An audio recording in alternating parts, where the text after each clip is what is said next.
To the headquarters of the US motor industry in mid-June and the Detroit circuit on Belle Isle Park. Emerson Fittipaldi quickest in the first session of qualifying, but the fight back came on the Saturday.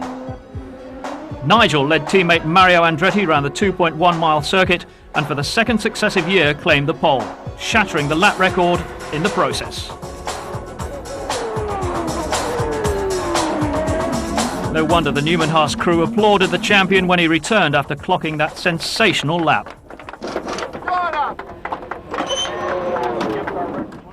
And I think this is what I brought to IndyCar racing was, you know, special qualities of a Formula One driver on the top of his game, that he can actually bring a car up to a level for one special lap. And if you look back at my qualifying performance this year and last year, there's been certain racetracks where I've out-qualified the same maker chassis by almost 2 seconds a lap.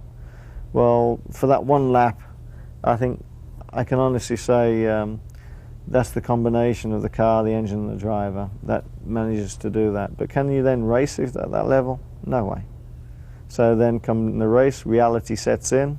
And I'll never forget in Detroit, on the first lap I was in the lead, coming out of a tight right-hander, going down the short straight, as they call a short chute, into another right-hander. I came off the corner and I was flat out, and then I saw this red and white car pull up alongside me and just go past.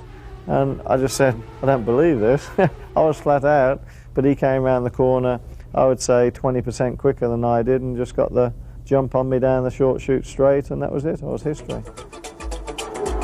Nigel Mansell starting from the front with 3 Penskes on his tail. Lap 2, Al Unser Jr. goes past to take first place, demonstrating the power available from the Ilmor engine. Next to appear in Mansell's mirrors, Paul Tracy running third. Then he was through to take second place. For a while, the Lola stayed with the Penske, but couldn't grab the place back.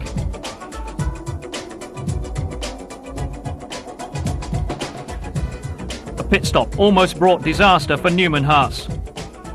Mansell was waved clear to pull out and head for the pit exit, the intention to be on the track before Fittipaldi. But Jacques Villeneuve was approaching to pull into the Forsyth Green pit immediately ahead. Thanks to quick reactions, the danger was narrowly avoided.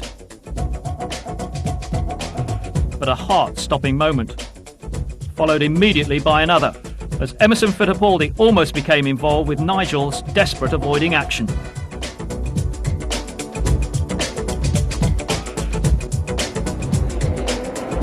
Whoa! He got tagged. Al Unser Jr. tagged from behind. Paul Tracy was the culprit, and that sent him off into the barrier.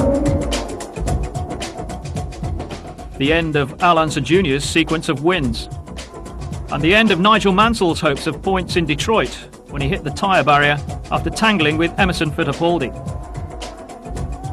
Nigel showing some nifty footwork as he made for the marshal's post.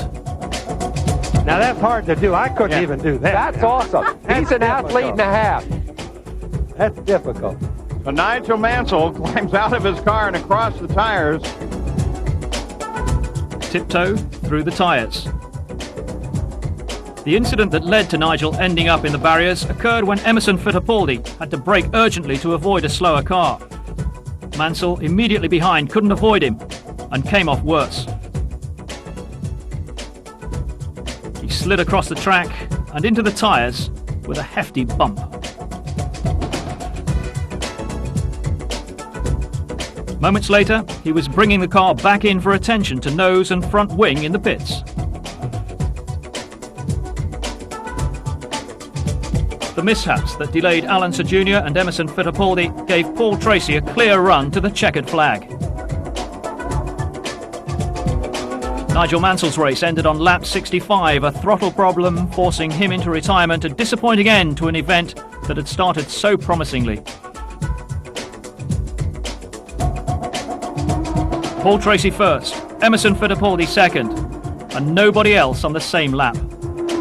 And there it is. The twin checkered flags come out. And Paul Tracy takes the win.